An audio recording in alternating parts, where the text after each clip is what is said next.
Breaking news చూస్తున్నాం. అన్నమయ్య జిల్లా కనసానివారిపల్లె చెరువులో మదనపల్లె నిందితుడు కులవర్ధన్ మృతదేహం లభ్యమైంది. స్థానికుల సమాచారంతో పోలీసులు సంఘటనా స్థలాన్ని పరిశీలించారు.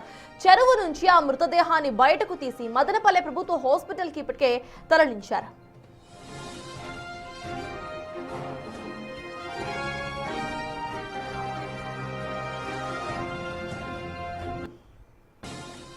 మదనపల్లికి చెందిన బాలిక సోమవారం ఇంటి దగ్గరే ఉంది. పనికి వెళ్లిన ఆమె తల్లి సాయంత్రం 4:30 ఇంటి వద్ద ఉన్న తన తండ్రికి ఫోన్ చేసి పాప గురించి అడగ్గా చిన్నారి ఇంట్లో లేదని తెలిపాడు. స్నేహితుల ఇళ్ల వద్ద ఆడుకోవడానికి వెళ్లిందేమో అని మొదట భావించారు. ఎంతసేపటికి రాకపోవడంతో చుట్టుపక్కల వెతికారు వాళ్ళు.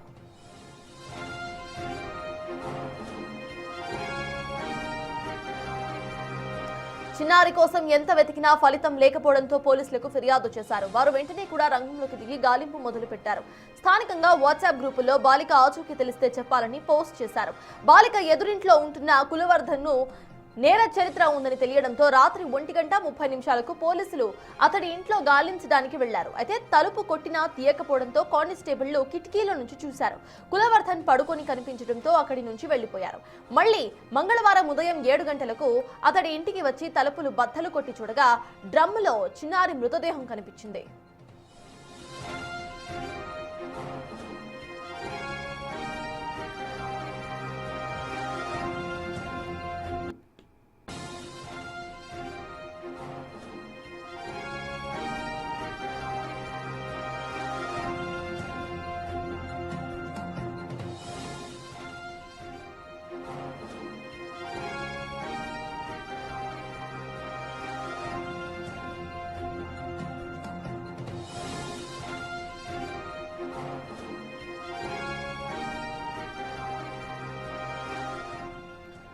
మదనపల్లి పట్టణం నీరుగట్టుపల్లిలో 7 ఏళ్ల చిన్నారిపై జరిగిన అమానుష ఘటన రాష్ట్ర వ్యాప్తంగా సంచలనం సృష్టించింది. పాపకి ప్రెజెంట్ అంత్యక్రియలు జరుగుతున్నట్టుగా తెలుస్తోంది.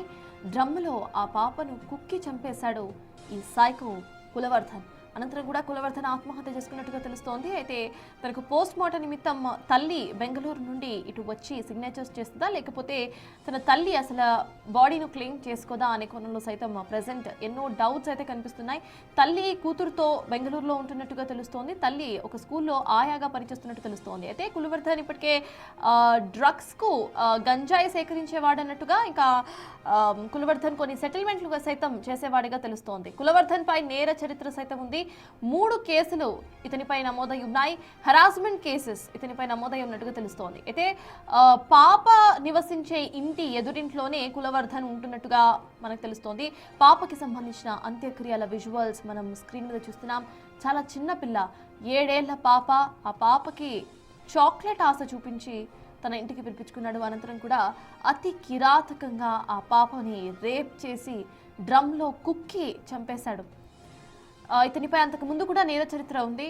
3 కేసెస్ ఇతనిపై నమోదై ఉన్నాయి. 3 కూడా హెరాస్మెంట్ కేసెస్గా తెలుస్తోంది.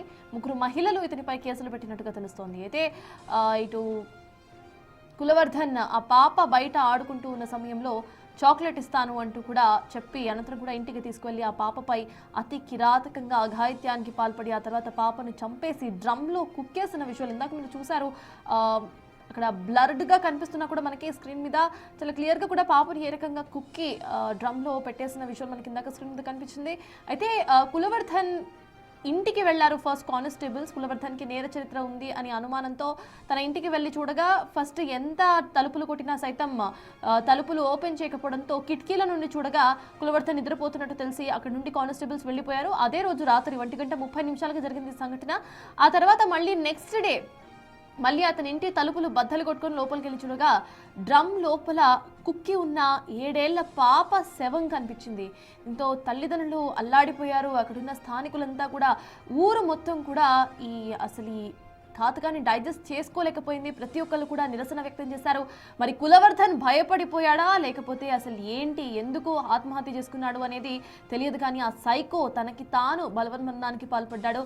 చెరువులో దూకి ఆత్మహత్య చేసుకున్నాడు. అయితే ఇప్పుడు ఈయనకు సంబంధించిన పోస్ట్ మార్టం చేయడానికి సైతం ఎవరో ఒకళ్ళ సిగ్నేచర్ అయితే అవసరం. ఈ సిగ్నేచర్ పెట్టడానికి తన తల్లి బెంగళూరులో ఉంటున్నట్టుగా తెలుస్తోంది. బెంగళూరు నుండి తన తల్లి ఇక్కడికి వచ్చి సిగ్నేచర్ పెడుతుందా, తన కొడుకు బాడీని క్లెయిమ్ చేసుకుంటుందా, లేకపోతే ఇటువంటి నీచుడు నాకు అవసరం లేదు అంటూ కూడా బాడీను క్లెయిమ్ చేసుకోదా అనే ఒక కోణంలో సైతం ప్రెసెంట్ డౌట్స్ కనిపిస్తున్నాయి. ఒకవేళ కనుక తన తల్లి బాడీను క్లెయిమ్ చేసుకోకపోతే అప్పుడు మున్సిపల్ అధికారులే తనకి పోస్ట్ మార్టం చేసి ఆ తర్వాత అంత్యక్రియలు పూర్తి చేస్తారు అన్నట్టుగా కూడా తెలుస్తోంది. అయితే అతి కిరాతకంగా ఒక చిన్న పిల్లని 7 ఏళ్ల బాలికని ఇంటి ముందర నివసించే ఒక బాలికని అంటే రోజు చూస్తూనే ఉంటాడు, పొద్దున లేచి ఆడుకుంటూ ఉండి లేకపోతే స్కూల్కి వెళ్తున్నప్పుడు ఎప్పుడో ఒకప్పుడు చూస్తూనే ఉంటాడు. అంత చిన్న పిల్లని ఒక చాక్లెట్ ఇస్తానో బిస్కెట్ ఇస్తానో ఇంటికి పిలిపించుకొని ఆ తర్వాత అతి కిరాతకంగా రేప్ చేసి ఒక డ్రమ్లో కుక్కి చంపేశాడు ఈ సైకో కులవర్ధన్. అయితే కులవర్ధన్ పోలీసులకు చిక్కాడు, పోలీసుల చేతుల్లోనే ఉన్నాడు అంటూ కూడా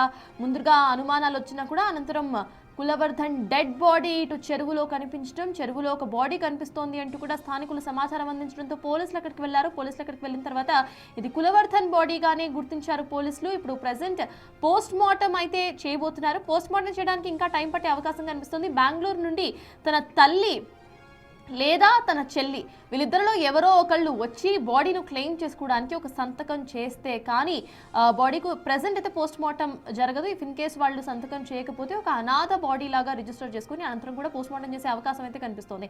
మరి కులవర్ధన్కు సంబంధించిన ఫ్యామిలీ మెంబర్స్ బాడీను క్లెయిమ్ చేసుకోవడానికి వస్తారా, లేకపోతే ఇట్లాంటి ఒక నీచుడు కిరాతకుడు మాకు అవసరం లేదు అంటూ కూడా రారా అనేది ఒక క్వశ్చన్ అయితే ఇటు చిన్నారి అంత్యక్రియలు అందరినీ కూడా బాధాకరమైన అంశంగా చెప్తున్నారు.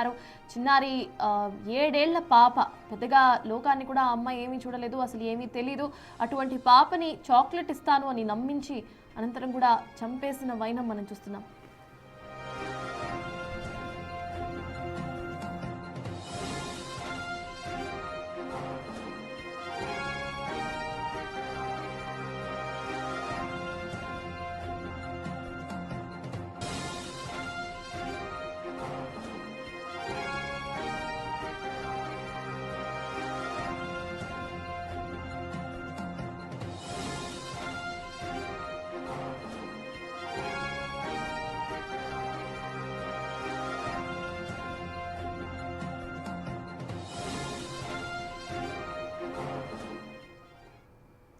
కర్మ ఎవరిని వదిలిపెట్టదు.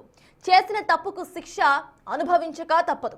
అభం శుభం తెలియని పసిపాపలపై అత్యాచారానికి పాల్పడిన కామాంధుల విషయంలో ఇదే జరిగింది. మొన్న దాచేపల్లి సుబ్బయ్య, నిన్న కడప రెహమతుల్లా, తుని నారాయణ, నేడు మదనపల్లికి చెందిన కులవర్ధన్. కామంతో కళ్ళు మూసుకుపోయి పసి మొగ్గలను చిదిమేసిన నరరూప రాక్షసులను పాపం వెంటాడింది. తప్పు చేశామన్న పశ్చాత్తాపం, దొరికిపోతామన్న భయం వెరసి పాపాత్ములు తమ ప్రాణం తామే తీసుకునేటట్టు చేసింది.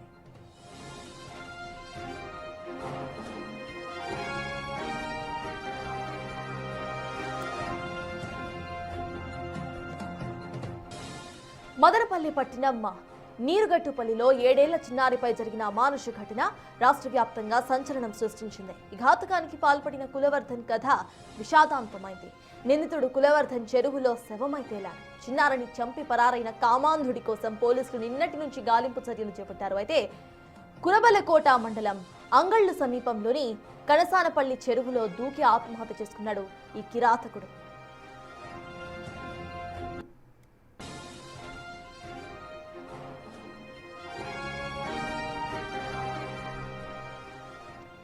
ఒక కులవర్ధన్ మాత్రమే కాదు, చిన్నారులపై అఘాయిత్యానికి పాల్పడిన కామాంధులు చివరకు ప్రాణాలు తీసుకున్న ఘటనలు గతంలో చాలానే ఉన్నాయి. 2018లో గుంటూరు జిల్లా దాచేపల్లిలో 9 ఏళ్ల బాలికపై అత్యాచారం ఘటన సంచలనం సృష్టించింది. సుబ్బయ్య అనే కామాంధుడు చిన్నారిపై అత్యాచారం చేసి పరారయ్యాడు. అతని ఆచూకీ కోసం పోలీసులు రంగంలోకి దిగారు. సుబ్బయ్య జాడ చెప్పిన వారికి ప్రభుత్వం పారితోషికం సైతం ప్రకటించింది. దీంతో సుబ్బయ్య బంధువులకు ఫోన్ చేసి ఆత్మహత్య చేసుకుంటున్నట్లుగా చెప్పాడు. గురజాల మండలం దైదా తేలికుంట్ల మధ్య చెట్టుకు ఉరివేసుకుని ప్రాణాలు తీసుకున్నాడు.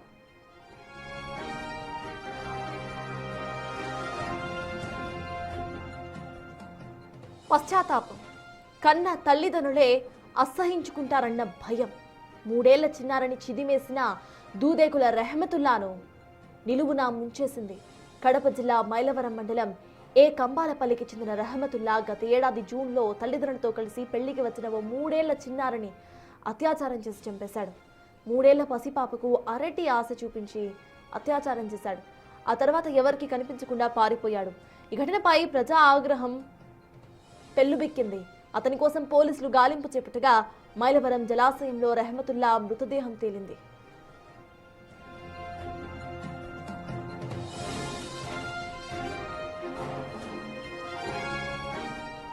కాకినాడ జిల్లా తుని మండలం కొండవారపేటకు చెందిన తాటిక నారాయణరావుకు కూడా ఇదే గతి పట్టింది. గత ఏడాది అక్టోబర్లో గురుకుల పాఠశాల విద్యార్థినిపై అత్యాచార యత్నం చేసి అడ్డంగా దొరికిపోయాడు. పోలీసులు అరెస్ట్ చేసి మ్యాజిస్ట్రేట్ ఎదుట హాజరుపరిచారు. జడ్జ్ రిమాండ్ విధించడంతో పోలీస్ ఎస్కార్ట్తో తుని బయలుదేరగా నారాయణరావు బహిర్భూమికి వెళ్లాలి అంటూ కూడా కోమటి చెరువు వద్ద వాహనాన్ని ఆపారు. జోరు వాన కురుస్తుండగా ఎస్కార్ట్ సిబ్బంది చెట్టు కింద నిలుచుకున్నారు. కాసేపటికి చెరువు వద్ద పెద్ద శబ్దం వినిపించింది. నారాయణరావు కనిపించలేదు. పోలీసులు అర్ధరాత్రి వరకు వెతికినా జాడ దొరకలేదు. చివరకు మరుసటి రోజు ఉదయం కోమటి చెరువులో శవమై తేలాడు.